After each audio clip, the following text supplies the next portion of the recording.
मित्रों, जैसा कि आप सब जानते हैं, हम उपमा अलंकार का अध्ययन कर रहे थे। इससे पहले 4 शब्दालंकारों का अध्ययन करने के बाद अब हम अर्थालंकारों के अध्ययन में चले हैं और अर्थालंकारों में भी सबसे प्रमुख, सबसे पहला अलंकार उपमा अलंकार है। इसमें भी उपमा अलंकार का अध्ययन करते हुए जब आप देखेंगे तो उपमा क्योंकि ये बड़ा है, इसका विषय काफी व्यापक है। काव्य प्रकाश में मम्मट ने इसके 25 भेद बताए और 25 भेदों को क्योंकि एक ही बार ऐप में डाल देना है, वीडियो बना करके एक ही बार लोगों को पर्याप्त सामग्री दे देनी है। और क्योंकि आप सब जानते हैं कि एनटीए नेट, जेआरएफ या अन्य हायर लेवल की परीक्षाओं में अब गंभीरता से भी प्रश्न पूछने लगे हैं, तो हो सकता है कि इन 25 प्रकारों के भेदों में से यदि प्रश्न बन जाए, यहाँ कैसी उपमा है, किस तरह से उपमा हो सकती है, यदि आप जानते रहेंगे लुप्तोपमाओं को भी तो आप उपमा पहचानना आपके लिए आसान रहेगा। इसलिए लुप्तोपमा के प्रकारों को भी हम पढ़ रहे हैं। हमने इससे पहले के 2 भागों में पूर्णोपमा के पूरे भेदों को बताया था, साहित्य दर्पण के अनुसार भी सामान्य परिचय बताया था, काव्य प्रकाश के अनुसार भी सामान्य परिचय बताया था, उपमा अलंकार के बारे में कुछ विशेषताएं बताई थी, उपमा अलंकार के क्या 4 अंग होते हैं ये भी बताया था। उसके साथ साथ उपमा के चारों अंगों की जहां पर सत्ता होती है, यानी जहां चारों अंग उपमा के होते हैं वहां पर पूर्णोपमा अलंकार होता है, यह भी बताया था। और पूर्णोपमा अलंकार के 6 भेद जो काव्य प्रकाश में मम्मट ने बताए हैं या साहित्य दर्पण में विश्वनाथ ने बताए, वो 6 ही प्रकार, उन 6 प्रकारों का हमने मम्मट के अनुसार उदाहरण पर घटित करते हुए और लौकिक खुद से बनाए हुए उदाहरण पर भी घटित करते हुए 6 प्रकार की पूर्णोपमा देखी थी पहले भाग में। दूसरे भाग में लुप्तोपमा को देखते हुए हमने 5 प्रकार की धर्म लुप्तोपमा, जहां पर केवल धर्म का लोप होता है, और फिर उसके बाद 2 प्रकार की उपमान लुप्तोपमा, ये हो गया 5, 2, 7, और फिर उसके बाद 6 प्रकार की वाचक लुप्तोपमा। ठीक है, तो इस तरह से हमने कुल मिलाकर क्या देख लिया अभी तक। 6, 5, 11, 2, 13 और फिर 6 पूर्णोपमा, 19 प्रकार देख लिए हैं। 6 प्रकार कुल उपमा के और बचते हैं 25 में से। उनमें से अब देख लीजिए, पूर्णा उपमा देख लिया और एक लुप्ता उपमा देख लिया। पूर्णा उपमा मतलब जहां पर चारों अंग हों, एक लुप्ता उपमा मतलब जहां पर एक ही अंग का लोप हो। ऐसे 2 प्रकार की उपमाओं को मुख्यतः देख लिया है, यानी कुल मिलाकर 19 प्रकार की उपमाओं को देख लिया है। अब आगे आती है द्विलुप्ता उपमा। द्विलुप्ता उपमा, इसकी विशेषता क्या है? जहां पर 2 अंगों का लोप रहेगा। उपमा के 4 अंग होते हैं, उन 4 अंगों में से 2 अंगों का लोप रहेगा। कौन कौन से 2 अंगों का? कहीं कहीं साधारण धर्म और वाचक शब्द, इन दोनों का लोप रहेगा, तो वह धर्मवाचक लुप्ता उपमा होगी। कहीं कहीं साधारण धर्म और उपमान, इन दोनों का लोप रहेगा, तो वह धर्मोपमान लुप्ता उपमा होगी। कहीं कहीं उपमावाचक शब्द और फिर उपमेय, इन दोनों का लोप रहेगा, तो उपमेय वाचकोपमेय लुप्ता अथवा उपमेय वाचक लुप्तोपमा, ऐसा दोनों तरह से कह सकते हैं। ठीक है, तो ये कुल मिलाकर मुख्यतः 3। और आप धर्मवाचक लुप्तोपमा में 2 तरह हो सकता है, धर्मोपमान लुप्तोपमा में 2 तरह का हो सकता है, और वाचक उपमेय लुप्तोपमा में 1 तरह का हो सकता है। कितने तरह का? 1 तरह का हो सकता है। तो कुल मिलाकर ये हो जाएगा 5 द्विलुप्ता उपमा, 5 प्रकार का। अब देखिए, धर्म और वाचक ये दोनों लुप्त होंगे। पहले तो आपको बताया ही था मैंने चारों अंगों के बारे में, उपमेय क्या होता है, उपमान क्या होता है, उपमावाचक शब्द क्या होता है और साधारण धर्म क्या होता है। साधारण धर्म वह होता है जो उपमान और उपमेय दोनों में रहे, जैसे मुख और चांद दोनों में रहने वाला जो सुंदरता है, वह सुंदरता मुख की तुलना की जा रही है इसलिए मुख उपमेय है, चांद से तुलना की जा रही है इसलिए चांद उपमान है, जो प्रसिद्ध है वह उपमान, जो अप्रसिद्ध है जिसकी तुलना होनी है वह उपमेय। इन दोनों में जो धर्म रहता है, सुंदरता इत्यादि, वह है साधारण धर्म, जिसको धर्म शब्द से कहा गया है। और फिर इव, यथा, तुल्य, सदृश, सम इत्यादि जो शब्द है वह है उपमावाचक शब्द है। तो ये चारों अंग जहां पर रहते हैं पूर्णोपमा होते, पर कहीं कहीं अब साधारण धर्म का लोप रहेगा और फिर उपमावाचक शब्द का लोप रहेगा। इन दोनों की लुप्ता उपमा होगी। कहीं कहीं साधारण धर्म जो दोनों में रहता है उपमान उपमेय में, उसका लोप रहेगा, कहीं कहीं और उपमान दोनों का लोप रहेगा। फिर कहीं ऐसा उदाहरण मिलेगा जहां पर उपमावाचक शब्द इव, यथा, वा, तुल्य, सदृश इत्यादि शब्दों का लोप रहेगा और फिर उपमेय का लोप रहेगा। तो ऐसे कुल मिलाकर 5 उदाहरण हम आगे देखने वाले हैं। पहला ही उदाहरण बहुत मजेदार है, आपको दिखेगा। ये इसका कौन सा? धर्म और वाचक लुप्तोपमा। धर्म और वाचक लुप्तोपमा, इसकी विशेषता क्या होती है? कहां पर यह धर्मवाचक लुप्तोपमा होती है? क्विप प्रत्यय में होती है। क्विप प्रत्यय लग जाता है तब, और यह अर्थ में ही आता है इसलिए आर्थी है। इव, यथा, वा शब्दों का प्रयोग होने पर ही शाब्दी होती है, अन्यथा नहीं, यह तो आर्थी है। तो क्विप प्रत्यय लगेगा तो होगा अर्थ के अनुसार होने के कारण आर्थी है, और धर्म, साधारण धर्म तथा उपमावाचक शब्द इन दोनों का लोप रहेगा, इसलिए धर्मवाचक लुप्तोपमा हो जाएगी। अब देखिए जहां पर आचार अर्थ में क्विप प्रत्यय होता है, आप यदि देखेंगे तो कर्तुक्यंग सलोपश्च इस सूत्र है ऐसा। इस सूत्र को अब सिद्धांत कौमुदी में पढ़ेंगे तो इस सूत्र के अंतर्गत एक वार्तिक आता है, उस वार्तिक का मैं नाम वार्तिक लिख देता हूं यहां सर्व। इस वार्तिक के बारे में मैं बता दूंगा पहले, जिससे आपको समझने में आसानी हो जाएगी। सर्व प्रातिपदिकेभ्यः आचार्य क्विवाच्य, समझने में हो सकता है समय लगे पर आपको यह विषय बहुत आसान होगा। क्विब, एक मिनट, क्विप वाच्य अलग अलग करके लिख देते हैं जिससे, और इस क्विप वाच्य शब्द को यहां नीचे शिफ्ट कर देते हैं, ठीक है। सर्व प्रातिपदिकेभ्यः आचार्य, यहां क्विब वाच्य। यह जो वार्तिक है यह कहता है सभी प्रातिपदिकों से, कोई भी प्रातिपदिक हो। अच्छा, आप जानते होंगे कि जो क्रिया वाले होते हैं उसका पठति पठता, पठन्ति गच्छति गच्छता, गच्छन्ति फिर हसति हसता, हसन्ति इत्यादि रूप बनते हैं। पर जो प्रातिपदिक होते हैं उसका रामः रामौ रामाः की तरह रूप बनता है, रामति रामतः रामन्ति नहीं बनता है ना। यदि आप यह जानते हैं तो आप गलत जानते हैं। सभी प्रातिपदिक से, संसार में जगत में जितने भी प्रातिपदिक है, जितने भी शब्द हैं, उन शब्दों के बाद आप क्विप प्रत्यय लगा सकते हैं आचार अर्थ में। यानी जैसे मान लीजिए कोई व्यक्ति मेरी नकल कर रहा है, मेरे जैसा आचरण कर रहा है, तो वह अरुणम इव आचरती थी अरुणति। अरुण शब्द को धातु बनाने के लिए अरुण शब्द के बाद, अरुण प्रातिपदिक के बाद आप क्विप प्रत्यय लगा देंगे। क्विप प्रत्यय में से कुछ नहीं बचता। क्विप प्रत्यय होता है उसमें क्विप में लशक को तद्धिते से का की इत संज्ञा, पा की हलंतम से इत संज्ञा, वी बचता है, वी में से ई की उपदेश जनुनासिक इत से इत संज्ञा वो बचता है, वेर अपृक्त से क्योंकि वह अपृक्त है उसका भी लोप हो जाता है। यानी क्विप प्रत्यय आता ही है केवल धातु बनाने के लिए।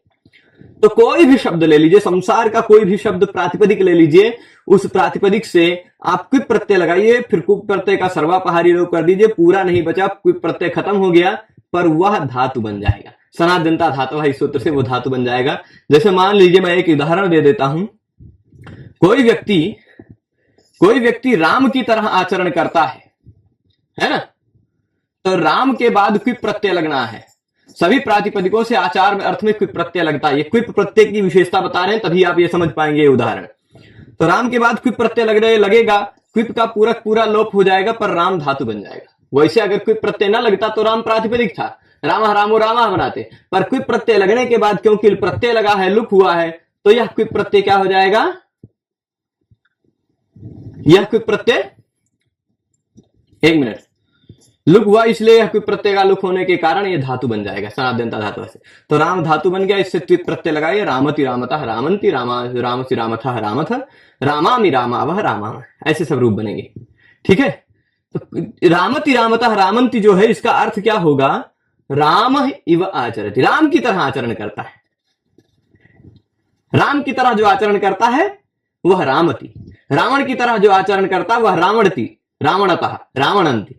ऐसा आप रूप बना सकते हैं। किसी भी शब्द से आप धातु रूप बना सकते हैं, पर अर्थ क्या आएगा, उसकी तरह आचरण करता है, ठीक है, उसकी तरह हो जाता है, यह अर्थ आएगा। तब देखिएगा जहां पर आचार अर्थ में क्विप प्रत्यय हुआ, अभी मैंने जो नियम बताया सर्व प्रातिपदिकेभ्यः आचार्य क्विप वाच्य इस वार्तिक से, जहां पर आचार अर्थ में क्विप प्रत्यय होने के कारण चार जो उपमांग हैं, उन चार उपमांगों में से साधारण धर्म का लोप हो जाएगा तथा उपमावाचक शब्द का लोप हो जाएगा। साधारण धर्म मतलब वह जो उपमान और उपमेय दोनों में रहता है। उपमावाचक शब्द मतलब वह जो इव यथा तुल्य सदृश सम इत्यादि जो होते हैं, ठीक है। तो साधारण धर्म और वाचक दोनों का लुप्त रहेगा, इसलिए धर्मवाचक लुप्तोपमा हो जाएगी। अब यहां समझिएगा उदाहरण जो दिया है, सविता विधवती, विधुरपि सवितरति, तथा दिनन्ति यामिन्यः, यामि नयन्ति दिनानि, सुख दुख वशीकृते मनसि। मेन बात यहां है सुख दुख वशीकृते मनसि। पहले सुख वाला लीजिएगा, सुख से वशीकृत मन हो जाता है जब, समझिएगा ये बहुत गजब उदाहरण है, जब मन सुख से वशीकृत हो जाता है, सुख से वशीकृत हो जाता है तब क्या होता है, और जब मन दुख से वशीकृत हो जाता है तो क्या होता है। मतलब सुख के वश में आ जाता है मन तब क्या होता है, दुख के वश में आ जाता है मन तब क्या होता है। इन दोनों के बारे में बता रहे हैं भाई। पहला सुख का है ना, तो पहली विशेषता सुख वाली बताएंगे। दूसरे पे दुख कहा है तो दूसरी विशेषता दुख वाले वशीकृत मन पे बताएंगे। फिर तीसरी विशेषता फिर सुख पर बताएंगे, ठीक है। और चौथी विशेषता फिर दुख पर बताएंगे। ये बात समझ रहे हैं? तो अब देखिएगा, सविता विधवती। सविता किसको कहते हैं आप जानते हैं? सवित्री शब्द है, सवित्री सूर्य। तत्सवितुर वरेण्यम में भी सवितु कहा गया ना, सवितु मूलतः सवित्री शब्द है, सूर्य का अर्थ है। तो सविता विधवती, विधवती में कुछ किसी किसी को विधवा दिखाई पड़ रहा होगा, पर विधवा नहीं है, विधु शब्द है। विधु मतलब होता है चंद्र, ठीक। कौन सा है? विधु। इससे क्विप प्रत्यय लग गया, क्विप प्रत्यय गायब हो गया तो विधु धातु बन गया। इससे फिर टिप प्रत्यय लगाएंगे, तिप्तस और कर्तरी शब्द से शप लगाएंगे, शप का आ जुड़ेगा, विधु अति, ठीक। ऊ जो है यह ऊ का गुण होकर, ऊ को गुण होगा सार्वधातु का अर्ध धातु के से, तो बन जाएगा विधो अति। एचो यवायावा से अब कर देंगे तो विधवती। तो यहां विधु शब्द से क्विप प्रत्यय लगने के कारण विधवती बना है, तो इसलिए विधवती का तात्पर्य होगा विधु इव आचरति, चंद्र की तरह आचरण करने लग जाता है। यानी सूर्य चंद्र की तरह हो जाता है। कब? जब मन सुख से वशीकृत रहता है ना। जब मन में सुख है तो सूर्य की गर्मी का प्रभाव नहीं पड़ता, सूर्य की गर्मी भी ठंडी लगती है, यह तात्पर्य है ना। सविता विधवती, सूर्य विधु की तरह आचरण करने लग जाता है। सूर्य की गर्मी चांद की ठंडी के बराबर लग जाती है, ठंडी के समान लगती है, ठीक है। अच्छा चलिए, ये तो सुख वशीकृत मन होता है तब। जब दुख वशीकृत मन हो जाता है तब विधुरपि सवितरति। सवितरति में यहां वितरण मत समझ लीजिएगा, वितरण हो रहा है। यहां सवित्री शब्द से क्विप प्रत्यय लगेगा तो सवित्री, क्विप सवित्री। देखिएगा एक मिनट, मूलतः शब्द है क्या? सवित्री। उस सवित्री शब्द से क्विप प्रत्यय करेंगे आप और क्विप प्रत्यय का पूरा लोप हो जाएगा। फिर उसके बाद टिप प्रत्यय लगा देंगे, सवित्री अति, सवित्री ती, शप आएगा, शप का आ रहेगा, इसको गुण करेंगे, री को अर कर देंगे, सवितर अति सवितरति, ऐसा रूप बनेगा, ठीक है। तो ये सवितरति मतलब क्या होता है? सविता इव आचरति, सूर्य की तरह आचरण करने लग जाता है। कौन?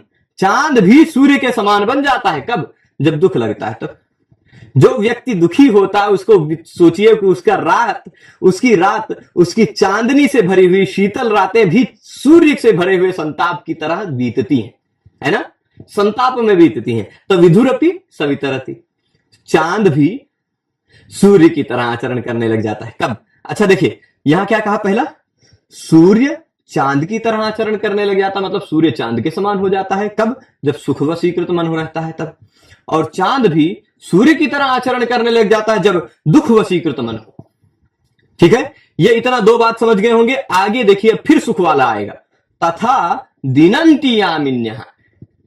यामिन्यः, यामिनिया कहते हैं रात्रियों को, ठीक। एक दो रात नहीं, बहुत सारी रातें। यामिन्यः मतलब रातें, दिनंती, दिनंती का तात्पर्य क्या होता है? दिन की तरह आचरण करने लग जाती है, रातें दिन की तरह हो जाती हैं। कब? जब सुख रहता है ना। कभी कभी क्या होता है, जैसे मेरा कई बार व्यक्तिगत अनुभव है, विभिन्न प्रतियोगिताओं में अखिल भारतीय स्तर पर, राज्य स्तर पर या पुरस्कार प्राप्त होने पर, एक साथ दो दो प्रतियोगिताओं में पूरे भारत स्तर पर पुरस्कार प्राप्त होने पर जब वो बीतता है समय ना, तो रात भर नींद नहीं आती है। तो क्या हो जाता है? दिनंती यामिन्या, रातें भी दिन के बराबर हो जाती है ना।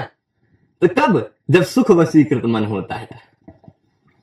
पूरी रात बीत जाती है, सो नहीं पाते हैं, वाह क्या खुशी होगी। अभी तो सब लोग सो गए होंगे, सुबह सुबह फिर फोन करेंगे लोगों को, उनको बताएंगे ऐसा होगा, गुरु जी को सुनेंगे तो बहुत खुश होंगे। तो ऐसा सब कुछ होता है ना। तो अब दिनंती यामिन्या, बिल्कुल ऐसा होता है कि नींद नहीं आती है खुशी में, रातें क्या हो जाती है? दिन के समान हो जाती है, ठीक है। कब? सुख वशीकृत मन। और जब दुख वशीकृत मन होता है, जब मन दुखी होता है तो दिनानि यामिनयन्ति, दिन रात की तरह हो जाते हैं। मतलब वो व्यक्ति दुख में ऐसा ग्रस्त हो जाता है कि दिनों भी उसके लिए रात की तरह बीतता है, वो दिन में भी सोता है, दुख में रोता है, सोता है, रोता है, सोता है, यही करता है, ठीक है। तो यामिनयन्ति दिनानि, ये पूरा बात समझ गए होंगे। इस श्लोक का तात्पर्य कि सूर्य चांद की तरह आचरण करने लग जाता है सुख होने पर, चांद सूर्य की तरह आचरण करने लग जाता है दुख होने पर, दिन रात की तरह नहीं, रातें दिन बन की तरह आचरण करने लग जाती हैं सुख होने पर, और रातें नहीं, दिनानी दिन रात की तरह आचरण करने लग जाते हैं दुख होने पर। यहां 4 शब्दों को हाईलाइट कर रहा हूं। एक चीज देख लीजिएगा, विधवती, सवितरती, दिनंती और यामी नयंती। इन 4 शब्दों में क्विप प्रत्यय लगा है ना। इसका अर्थ होता है विधवती मतलब चांद की तरह आचरण करता है, इसका सूर्य की तरह आचरण करता है, दिन की तरह आचरण करता है, रात की तरह आचरण करते हैं। ठीक है, तो हो जाएगा। अब यहां पर आप देखिए चारों जगह क्विप प्रत्यय लगा है, क्विप प्रत्यय लगकर धातु बना है आचरण अर्थ में, इसलिए क्विप लगा है। अच्छा, यहां उपमा अर्थ से आ रही इसलिए आर्थी है। आप बताइए, सूर्य चांद की तरह आचरण करने लग जाता है, सूर्य चांद की तरह आचरण करने लग जाता, मतलब सूर्य है ना, सूर्य है और चांद भी है, सूर्य भी है चांद भी है, उपमान भी है उपमेय भी है क्लियर है, उपमान भी है उपमेय भी है। पर आप बताइए, क्या सविता इव आचरत इव इत्यादि कहीं दिखाई पड़ रहा है? इव इत्यादि, इव यथा तुल्य सदृश सम इत्यादि कहीं नहीं दिखाई पड़ रहा है, यानी वाचक लुप्त है ना। अच्छा, और दूसरी चीज, सूर्य चांद की तरह हो जाता है, कैसा?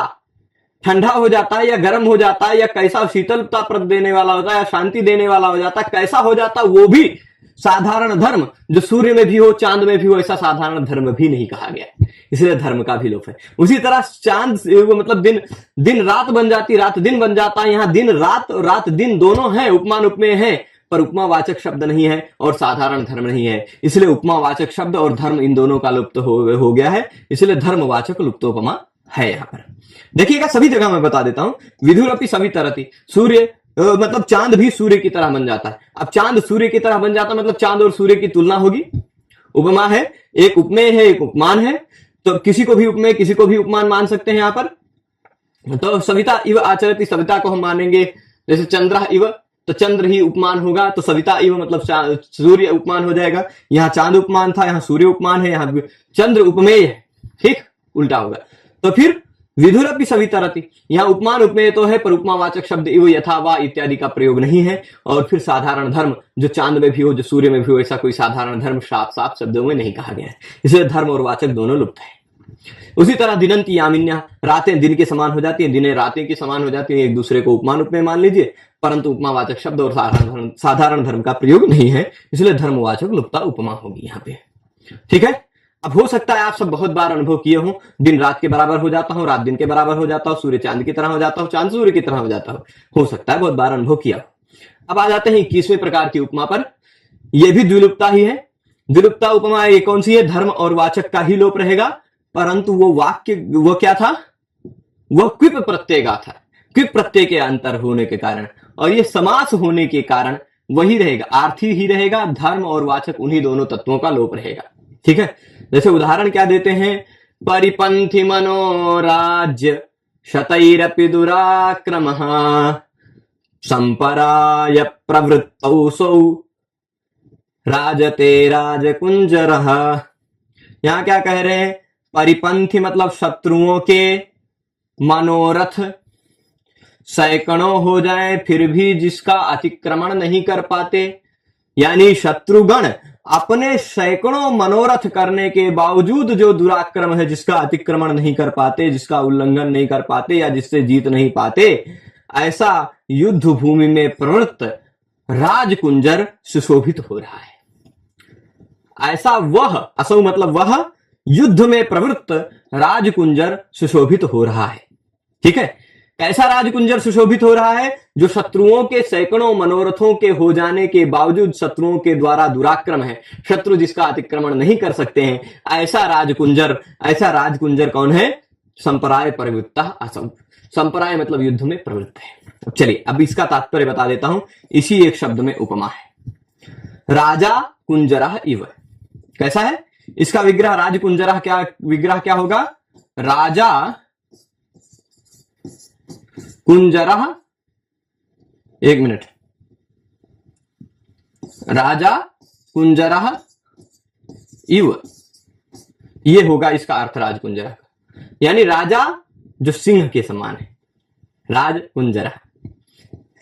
अब ये उपमान उपमितम व्याघ्रादि भी सामान्य प्रयोगे, इस सूत्र से उपमित जो है, उपमित जो है यानी उपमेय जो है, वह उपमेय व्याघ्र इत्यादि शब्द, व्याघ्र सिंह कुंजर इत्यादि शब्दों के साथ समास को प्राप्त होता है। यानी उपमान और उपमेय इन दोनों शब्दों का एक साथ समास हो जाता है। उपमान का और उपमेय का, इन दोनों का एक दूसरे के साथ समास हो जाता है, परंतु वह जो उपमेय उपमानवाचक शब्द हो वो व्याघ्र इत्यादि शब्द हो, व्याघ्र सिंह कुंजर इत्यादि, है ना, पुरुष व्याघ्र। तो ऐसा सब उदाहरण। अब ये क्या है, ये उपमान है, ये उपमेय है, दोनों का समास हुआ है।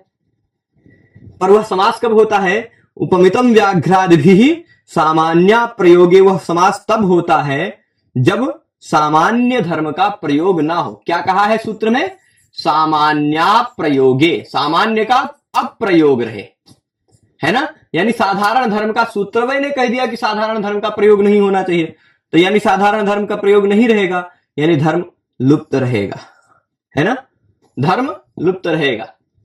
तो यहां आप देखेंगे राजा है कुंजर की तरह। अब राजा है कुंजर की तरह कैसा, ऐसी कौन सी बातें हैं जो राजा में भी और कुंजर में भी हैं, वो साधारण धर्म यहां नहीं कहा गया। यद्यपि कुछ लोग कहते हैं दुराक्रम है, राजा भी दुराक्रम है, कुंजर भी। यद्यपि कुछ लोग कहते हैं कि कुंजर भी राजित होता है, सुशोभित होता है, राजा भी सुशोभित हो रहा है, इसलिए राजते दुराक्रमा ये सब साधारण धर्म है, परंतु फिर भी पाणिनि जी के निर्देश के कारण उपमितम व्याघ्राद भी सामान्य प्रयोगे, इस सूत्र में सामान्य अप्रयोगे निर्देश होने के कारण आप इस दुराक्रम और राजते को अविवक्षित मान लीजिएगा। मतलब यहां पर कवि के द्वारा विवक्षित नहीं, वैसे आ गया है। कवि यहां पर यदि ऐसा करते हैं राजते और उसको अगर साधारण धर्म मानते हैं, सामान्य धर्म मानते हैं, तो वह पाणिनि जी के नियम का उल्लंघन हो जाएगा। इसलिए नियम नहीं, यहां क्या है, राजते को या दुराक्रम को नहीं मानना है, ठीक है, चलेगा। तो यहां उपमान धर्मवाचक का लोप है, धर्म का लोप है, और राजा कुंजरा इव, यहां इव इत्यादि कहीं कुछ ऐसा दिखाई नहीं पड़ रहा है। अर्थ में आपको आता है पर वैसे शब्द में नहीं आ रहा है। उपमावाचक शब्द भी नहीं दिखाई पड़ रहा, इसलिए वाचक का भी लुप्त है, धर्म भी लुप्त है, वाचक भी लुप्त है, धर्मवाचक लुप्तोपमा हो जाएगी। इसके बाद अगले प्रकार में आते हैं समास का। धर्म और उपमान इन दोनों का लोप होगा, धर्म का और उपमान का, साधारण धर्म का लोप हो जाएगा, और जो प्रसिद्ध चीज है जिससे तुलना की जाती है जैसे चांद इत्यादि, वो प्रसिद्ध धर्म उपमान, उससे भी लुप्त, उसका भी लोप रहेगा। धर्म और उपमान इन दोनों का लोप होगा। उदाहरण देखिए, पर समास गा रहेगा यानी समास में प्रयोग होना चाहिए। जैसे यहां इस उदाहरण में आप देखेंगे तो यह एक शब्द है, केवल इसी एक शब्द में है, इस शब्द को बताएंगे। यहां समास में है ना सदृश शब्द का प्रयोग, इसलिए समास गा है ना। और इसमें आप देखेंगे तो अर्थ से आने के कारण सदृश इत्यादि शब्द का होने पर अर्थ ही होता है, और फिर धर्म, साधारण धर्म का और उपमान का लुप्त रहेगा इसमें। पर पहले श्लोक का अर्थ समझा देते हैं। श्लोक का अर्थ क्या है कि टुनटुणायमानो मरिष्यति कंटक कलितानि केतकी वनानि मालती कुसुम सदृशम भ्रमर भ्रमन्न प्राप्स्यसि। यही उदाहरण है। यहां मालती कुसुम सदृशम जो है सदृश समास होने के कारण समास गा है। यदि इसी सदृश को हटाकर मालती कुसुमेन समम अलग अलग कर दें तो समास खत्म हो जाएगा, तो वहां पर समास गा नहीं रह जाएगी, वाक्य गा रह जाएगी, ठीक है। तो अब देखिएगा, मालती कुसुम सदृशम भ्रम, ये क्या कह रहे हैं, कोई नायिका है, वो भंवरे से कह रही है, हे भंवरे। तो टुन टुन टुन टुन करता करता, भंवरा कैसा करता है, उड़ता है, तो आप भंवरे की आवाज सुनोगे, टुन टुन टुन टुन आवाज आती है ना। तो कह रहे टुन टुनाए मानो, टुन टुनाए करता, टुन टुन टुन टुन करता हुआ तू मरिष्यति, मर जाएगा। काहे, हो सकता है भंवरा बेचारा गलती से, किससे, गलती से केतकी वन में चला गया हो, केतकी पुष्प के वन में चला गया हो, और केतकी पुष्प कैसे हैं, कंटक कवलित है, कांटों से भरे हुए हैं। तो इस कांटों से भरे हुए केतकी के वन में तुम टुनटुनाए मानो मरिष्यति, टुन टुन टुन टुन करता करता, घूमता घूमता, टुन टुन टुन टुन करके जो उड़ रहा है तू, कांटे से भरे हुए इस केतकी वन में मर जाएगा। पर हे भंवरे, हे भ्रमर, हे भंवरे, तुम घूमते घूमते मालती फूल के समान कोई दूसरा फूल न प्राप्त नहीं पाओगे। भाव समझ रहे कि भंवरे तू उड़ता उड़ता टुन टुन टुन टुन करते करते चाहे जितना उड़ ले, उड़ते उड़ते मर जाएगा तू यहीं पर। इस क्योंकि कांटे से लगे हुए केतकी वन है, किसी फूल पे किसी केतकी पे बैठ जाएगा, कोई कांटा चुभ जाएगा, घाव हो जाएगा, फिर दोबारा उड़ेगा, कहीं फंसेगा, ऐसे लड़ते लड़ते कांटों में मर जाएगा, है ना। पर हे भ्रमर, हे भंवरे, तुम मालती फूल के समान कोई दूसरा फूल नहीं पाओगे। केतकी वन में आए हो तो मालती कहां मिलेगा, है ना। केतकी वन में तुम्हें केतकी मिलेगी, मालती के वन में जाना हो तो मालती के पास जाओ। यहां संकेत है, यद्यपि संकेत वो संकेत नहीं बताना चाह रहा हूं। कोई क्या है, एक सुंदरी नायिका को छोड़कर कहीं घूम रहा है दूसरे जगह पर, जहां पर किसी दूसरी सुंदरी की खोज में, तो उसको व्यंग्य किया गया कि तू यहाँ ये केतकी वन है, कंटक कवलित है, तो यहाँ खोजते खोजते इसे मर जाएगा, पर उसके जैसा तुम्हें नहीं मिलेगा। ठीक है, उसके जैसा तुम्हें नहीं मिलेगा, तुम उसी के पास चले जाओ, ऐसा कोई संकेत कर रही है। संकेत है, वो अन्योक्ति है। ठीक है, तो अब देखिए, पर भंवरे परख ही अर्थ लेते हैं तो भी क्या है, आपको उपमा समझने से मतलब है। यहां पर उपमा समझा देते हैं आपको। मालती कुसुम सदृशम, मालती के फूल के समान। मालती के फूल के समान दूसरा कौन सा फूल है, यानी मालती के फूल की तुलना किस फूल से करना चाह रहे हैं यहां कवि, ऐसा कोई उपमान नहीं है। जैसे तुम्हारे मुख के समान, है ना, मुख के समान कुछ मिल नहीं रहा है। मुख के समान चांद, ऐसा कहेंगे यदि हम तो हो जाएगा उपमा, परंतु ऐसा कहेंगे यदि मुख के समान कुछ मिल ही नहीं रहा है तो उपमान लुप्त है। तो मालती कुसुम के समान कुछ मिलेगा नहीं तुम्हें, कुछ नहीं मिलेगा। मतलब मालती कुसुम से तुलना किसकी हो रही है, ऐसा कुछ है ही नहीं, उपमान है ही नहीं कोई प्रसिद्ध वस्तु। मालती फूल ही खाली उपमेय ही है। ठीक, उपमान नहीं है, यानी उपमान लुप्त है। पर अब मालती फूल के समान ऐसा कौन सा चीज है, और उस चीज में ऐसी क्या विशेषता है जो मालती फूल में भी है और उसमें भी है। सुंदरता हो गई, या रम्यता हो गई, या कोमलता हो गई, वो कुछ भी यहां साफ साफ नहीं कहा गया है, शब्द सह नहीं कहा गया है ना। तो साधारण धर्म का भी लोप है, उपमान का भी लोप है, और यह समास में प्रयोग हुआ है सदृश शब्द का, इसलिए समास का है। सदृश शब्द का प्रयोग है इसलिए आर्थी है, समास का आर्थी, धर्मोपमान लुप्तोपमा। ये बात समझ गए होंगे। पहले भाग से पूरी उपमा को देखेंगे तो आपको और बढ़िया से समझ में आएगा। अब हम आ जाते हैं वाक्य का उपमा में। वाक्य का आर्थी, धर्म उपमान लुप्तोपमा। धर्म और उपमान दोनों का लोप जहां पर होता है वहां वो वाक्य का केवल उदाहरण देख लीजिए। वहां मालती कुसुम सदृशम था, यहां मालती कुसुमेन समम कर दिया, समास से वाक्य में प्रयोग कर दिया। यहां सदृश सम इत्यादि शब्दों का प्रयोग होना चाहिए तो है, यानी आर्थी है। सदृश सम इत्यादि शब्द का प्रयोग होने के कारण आर्थी है, पर यह सम शब्द किसमें प्रयोग है, वाक्य में, समास में नहीं, इसलिए वाक्य का हो गया। बाकी सारी चीजें वैसी ही हैं। धर्म और उपमान लुप्त हैं, इसलिए वाक्य का आर्थी, धर्मोपमान लुप्तोपमा। फिर उसके बाद द्विलुप्ता उपमा का केवल एक भेद और बचा, फिर त्रिलुप्ता का एक भेद और बचा, बस उपमा अलंकार खत्म हो जाएगा। द्विलुप्ता मतलब जहां पर दो लोप होते हैं, वाचक और उपमेय, ये दोनों लुप्त रहेंगे।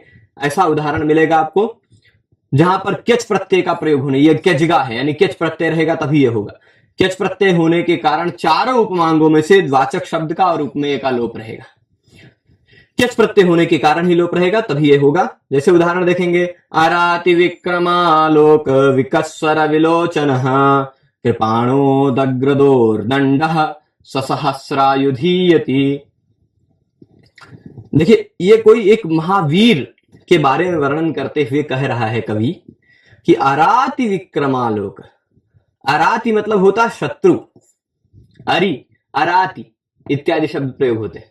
तो अराति मतलब शत्रु के पराक्रम, विक्रम पराक्रम, शत्रु के विक्रम यानी पराक्रम को आलोक यानी देखने के बाद ही जिसके विलोचन, जिसकी आंखें विकसित हो जाती, खुश हो जाता है। आंखें खुल जाना, आंखें विकसित हो जाना मतलब भाई खुशी से आंखें बड़ी बड़ी हो जाती है ना। वो कब, उसको बेचारा इतना वीर है कि उसके सामने उससे लड़ने को कोई मिल ही नहीं रहा, उसके सामने उससे लड़ने को कोई मिल ही नहीं रहा।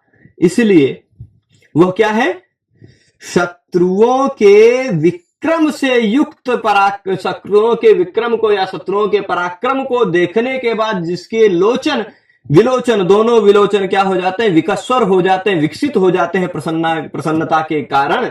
शत्रुओं के पराक्रम को देखा तो दोनों आंखें विकसित हो गई, विकस्वर हो गई। विकस्वर मतलब हो गया विकसित हो गई, तो खुशी हो गया। खुश होकर वह कृपाण तलवार को उदग्र कर लेगा, उठा लेगा। तलवार को उठा करके जिसने अपने दोर्दंड यानी हाथों में कृपाण को उदग्र कर रखा है। दोर्दंड मतलब हाथ में कृपाण को, तलवार को उदग्र करके रखा है, यानी उठा के रखा है। अपने हाथों में तलवार को उठा करके वह राजा दौड़ता है, महावीर दौड़ता है। और वह सहस्रायुधीयति, सहस्रायुध नाम का एक महावीर हुआ है हमारे ऐतिह्य में। उसका नाम था कार्तवीर्य अर्जुन। ठीक, कार्तवीर्य, ये आपने सुना होगा इसका नाम। सहस्रार्जुन भी जिसे कहते हैं, कहा जाता है उसके 1000 हाथ थे, 1000 हाथ थे। वो 1000 हाथ से 1000 आयुध लेकर लड़ता था। ठीक है, तो सहस्रायुधीयति, सहस्रायुध के समान वह बन जाता है। एक हाथ में तलवार उठा करके वो दौड़ता हुआ वह महावीर सहस्रायुधीयति मतलब सहस्रायुध की तरह आचरण करने लग जाता है, या सहस्रायुध की भांति बन जाता है। ठीक है, अब देखिए वह राजा सहस्रायुध की भांति बन जाता है। अब यहां पर देखिए, सहस्रायुधम इव आत्मानम इच्छति इति सहस्रायुधीयति, ये बन जाता है, ऐसा नहीं, अपने आप को वो सहस्रायुध की भांति बनाना चाहता है। ठीक, अपने आप को, यानी वह आत्मा अपने आप को, ठीक, अपने आप को वह सहस्रायुध की तरह बनाना चाहता है। तो वह जो अपने आप है, स्वयं, आत्मा की जगह पे लिख देते हैं स्वयं, स्वयं को सहस्रायुध के समान बनाना चाह रहा है। तो ये स्वयं है उपमेय, सहस्रायुध है उपमान। ठीक, पर आप बताइए, उपमान तो है, यहां पर उपमान तो है, और आचार अर्थ में क्यच प्रत्यय भी है। अब या क्या कहते हैं, इच्छा अर्थ में कच प्रत्यय भी है। साधारण धर्म तो है इच्छा, शास्त्रायुध में भी इच्छा, उसमें भी इच्छा है। ठीक है, और साधारण धर्म भी है, सहस्रायुध उपमान भी है, क्योंकि सहस्रायुध से उसकी तुलना होगी। पर स्वयं का यहां शब्दशः प्रयोग नहीं है, आत्मा का, यानी उपमेय का लोप है, उपमेय लुप्त है। और फिर उपमावाचक शब्द इव इत्यादि का भी लोप है, कहीं नहीं दिखाई दे रहा है इव इत्यादि शब्द। तो उपमावाचक शब्द का लोप होने के कारण उज्वाचक लुप्ता है। और फिर उपमेय यानी वह कौन है जो अपने आप को सहस्रायुध की तरह बनाना चाह रहा है, तो अपने आप यानी स्वयं शब्द का यहाँ शब्द सा प्रयोग नहीं है। ठीक है, इसलिए उपमेय का लोप है। अब इसके बाद आगे चलते हैं, अंतिम उदाहरण उपमा अलंकार का देख लेते हैं, जहां पर 3 अंगों का लोप होता है। उपमा के 4 अंगों में से 3 अंग लुप्त हो जाते हैं। साधारण धर्म नहीं रहता, यानी जो उपमान उपमेय दोनों में रहे ऐसा साधारण धर्म नहीं रहता। उपमान भी नहीं रहता, यानी जो प्रसिद्ध वस्तु है ऐसा वो भी नहीं रहता। और वाचक भी नहीं रहता, उपमावाचक शब्द भी। केवल उपमेय का प्रयोग रहता है, केवल एकमात्र उपमेय का प्रयोग रहता है, बाकी तीनों लुप्त रहते हैं, फिर भी उपमा है। ठीक है, जैसे आप देखिए, जहां पर समास होने के कारण, कुछ ऐसा विशेष समास हो जाएगा, समास होने के कारण चारों उपमांगों में से साधारण धर्म का भी लोप हो जाएगा, उपमान का भी लोप हो जाएगा, उपमावाचक शब्द का भी लोप हो जाएगा, तीनों का लोप हो जाएगा। वहां पर ऐसी उपमा होती है, जैसे यहां पर देख लीजिए, तरुणी मणिकृतावलोकना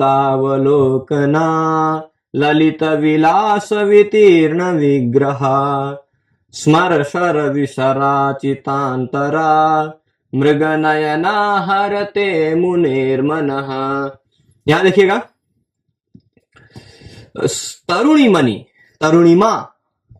तरुणिमा शब्द है पुल्लिंग में, इमनिच प्रत्यय लगकर। तरुणिमा मतलब होता है यौवन, है ना।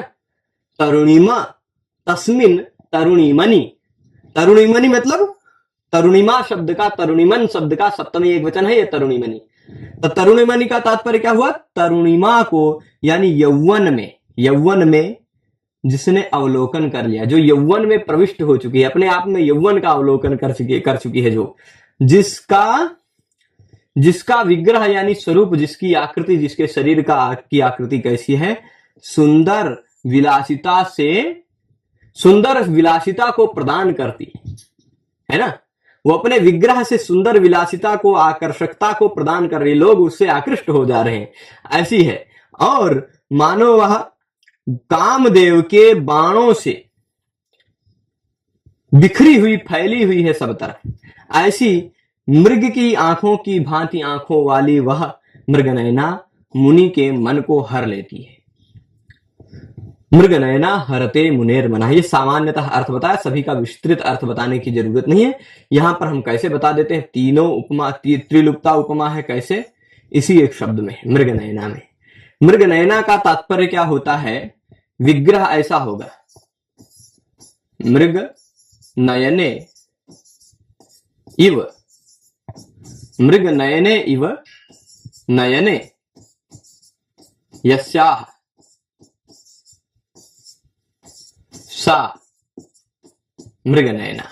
ठीक, मतलब मृग की आंखों की भांति जिसकी आंखें हैं वह मृग नयना है, मृग की आंखों की भांति। ठीक है, अब क्या होगा, यहां पर जब समास होगा मृग नयन प्लस नयन का समास होगा, दो नयन में से पहला नयन ये उपमान का होने के कारण लुप्त हो जाएगा, तो मृग और नयन ये बचेगा। अब आप सोचिए, मृग की आंखें तो लुप्त हो गई, वो खुद मृग नयना बन गई, तो वह जो है मृग नयना, मतलब मृग के आंखों के समान आंखें वाली, उसमें मृग की आंखें तो नहीं है, लुप्त हो गई, वो खुद मृग नयना है, यानी वो उपमेय केवल प्रयुक्त है, केवल मृग नयना यानी मृग के आंखों के समान आंखों वाली, वही का प्रयोग है, मृग की आंखों का प्रयोग नहीं है, क्योंकि यहां लुप्त हो गया। मृग नयने इव नयने यस्याह, तो यहां मृग नयने में नयने का लोप हुआ, ये वाला नयने आके जुड़ा है ना, उसकी आंखें हैं, उसकी आंखें हैं, न कि यस्याह नयने, जिसकी आंखें हैं उस नायिका की, उस सुंदरी की, जो मुनियों के मन को हर लेती है, ऐसी की आंखें हैं। और मृग है, मृग की आंखें नहीं है ना, वो लुप्त हो गया। तो यानी उपमेय, उपमान का मृग की आंखों का लोप हुआ है, उपमान लुप्त है। और मृग नयने इव, इव जो है ये भी लुप्त रहेगा, यहां मृग नयना शब्द में कहां इव दिखाई पड़ रहा है ना, तो ये भी लुप्त ही है, यानी क्या हुआ, उपमावाचक शब्द का भी लोप है। ठीक, अब मृग की आंखों की भांति उसकी आंखें तो हैं, पर कैसी हैं, चंचल हैं या इधर उधर देख रही हैं, डरी हुई हैं या सहमी हुई हैं, कैसी हैं आंखें, ऐसी कोई साधारण धर्म भी नहीं कहा गया, इसलिए धर्म का भी लोप। तो साधारण धर्म भी जो मृग की आंखों में भी हो, उसकी भी आंखें में हो, ऐसा कुछ नहीं कहा गया, उपमान का भी नहीं कहा गया, यानी मृग नयन, नयन शब्द का ये जो मृग की आंखें हैं वो आंखें नहीं कही गई हैं, उसी की आंखें कही गई हैं, इसलिए उपमान भी नहीं है, उपमावाचक शब्द भी नहीं है, और फिर उसके साथ साथ साधारण धर्म भी नहीं है। तो धर्मवाचक उपमान इन सब का लोप होने के कारण ये उस प्रकार की विशेष प्रकार की उपमा होगी जो त्रिलुप्ता उपमा कहलाती है। तो इस तरह से यदि आपको ध्यान हो तो हमने अभी तक उपमा अलंकार के 25 प्रकार को काव्य प्रकाश के अनुसार देखा। प्रयास कीजिएगा, मेरा यह आग्रह रहेगा, विशेष आग्रह रहेगा, यदि आपको यह विषय पूरी तरह से अच्छे से समझना है तो 3 वीडियो है उपमा अलंकार के, तीनों वीडियो को 2-2, 3-3 बार देख लीजिएगा। मैंने समझाने का प्रयास सरलता से किया है, कहां कौन कौन से अंग का लोप होता है आप विधिवत समझेंगे एक बार में विषय, क्योंकि इसमें यह विषय में गंभीरता है, इस विषय में व्याकरणांश भी है, साहित्यांश भी है, तो इसलिए विषय में गंभीरता होने के कारण हो सकता है एक ही बार में आपको न समझ में आए, तो कोई दिक्कत नहीं, आप 2-3 बार देख लीजिएगा, विषय पूरा समझ में आएगा। 25 प्रकार की उपमा को देख लिया, इसके बाद अन्य किसी अलंकार के साथ आपसे फिर मिलेंगे अग्रिम पाठ में। आज के इस पाठ में इतना ही, आप सभी जुड़े रहे उसके लिए सभी को बहुत बहुत धन्यवाद। नमस्कार।